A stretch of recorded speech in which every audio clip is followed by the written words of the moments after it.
ഏവർക്കും സൺഫ്ലവർ വിഷനിലേക്ക് സ്വാഗതം. എൻ്റെ പേര് ജെമി. സെൻറ്റ് സെബാസ്റ്റ്യൻ യൂണിറ്റാണ്. നമ്മൾ ഇന്നിവിടെ ഉണ്ടാക്കാൻ നോക്കുന്നത് അടപ്രഥമനാണ്. ഉണ്ടാക്കാൻ എന്തൊക്കെ സാധനങ്ങൾ വേണമെന്ന് നോക്കാം. ഇതിനാവശ്യമായ ഫസ്റ്റ് ചേരുവ എന്ന് പറയുന്നത് നാളികേരക്കൊത്ത് വറുത്തതാണ്. പിന്നെ 2 ടീസ്പൂൺ നെയ്യ്, പിന്നെ നാളികേരത്തിൻ്റെ 1-ാം പാല്, 2-ാം പാല്, പിന്നെ ഏലക്ക പൊടിച്ചത്, ചുക്ക് പൊടിച്ചത്, അണ്ടിപ്പരിപ്പ്, മുന്തിരി, പിന്നെ നമുക്ക് ആവശ്യമായ അടപ്രഥമനും. ഇനി നമുക്ക് ചട്ടിയിലേക്ക് ആദ്യം ശർക്കരപ്പാനി ഒഴിക്കാം. ശർക്കരപ്പാനി തിളച്ച് വരുമ്പോൾ നമുക്ക് ഇതിലേക്ക് അടയിടാം.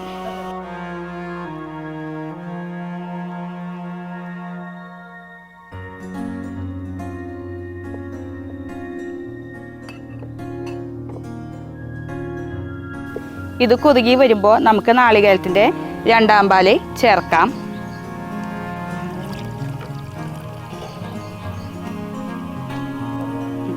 ഇതിപ്പോൾ നമ്മൾ 10 മിനിറ്റ് നേരം ആയി വെച്ച് നോക്കണു. ഇതിപ്പോൾ കുറുകി വന്നിട്ടുണ്ട്. ഇതിലേക്ക് നമ്മൾ ചേർക്കാൻ പോകുന്നത് ഇനി ഏലക്കാപ്പൊടിയും ചുക്കുപൊടിയാണ്. നമ്മൾ അട നേരത്തെ വേവിച്ച് വെച്ചത് കൊണ്ട് പെട്ടെന്ന് കുറുകി കിട്ടുന്നുണ്ട്. ഇനി നമുക്ക് ഇതിലേക്ക് ഏലക്കാപ്പൊടിയും ചുക്കുപൊടിയും ചേർക്കാം. ഒരു 2 നുള്ള് ഏലക്കാപ്പൊടിയും 2 നുള്ള് ചുക്കുപൊടിയാണ് ചേർക്കുന്നത്. ഇത് കുറുകിക്കൊണ്ടിരിക്കുമ്പോൾ തന്നെ നമുക്ക് 2 ടീസ്പൂണ് നെയ്യ് ചേർക്കാം.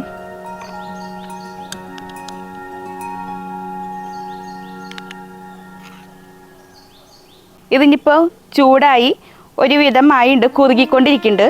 ഇനി നമുക്ക് ഇതിലേക്ക് അവസാനം നാളികേരത്തിൻ്റെ 1-ാം പാല് ചേർക്കാം.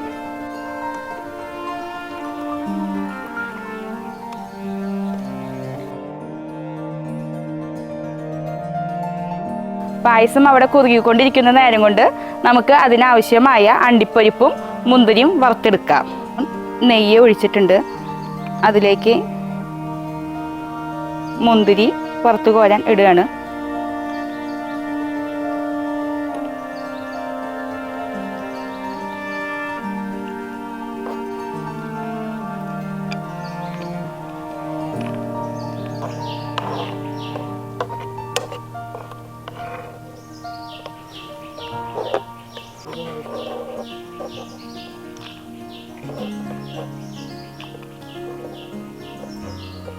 ത്തും നമുക്ക് വറുത്തെടുക്കാം.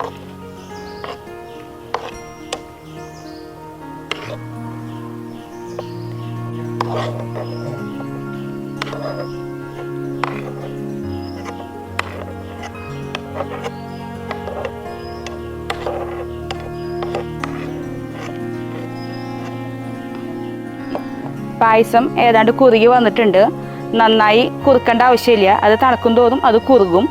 ഇനി നമുക്കിതിലേക്ക് അണ്ടിപ്പരിപ്പും നാളികേരക്കൊത്തും ഇടാം.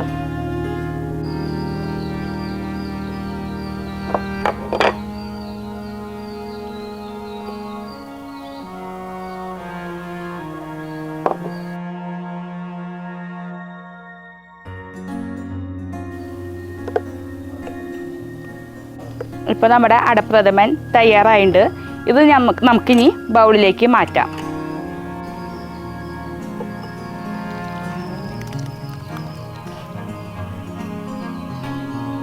ഇപ്പോൾ നമ്മുടെ അടപ്രഥമൻ തയ്യാറായിട്ടുണ്ട്. എല്ലാവരും ഉണ്ടാക്കി നോക്കിയിട്ട് അഭിപ്രായം പറയുക. എൻ്റെയും സൺഫ്ലവർ വിഷൻ്റെയും ഓണാശംസകൾ.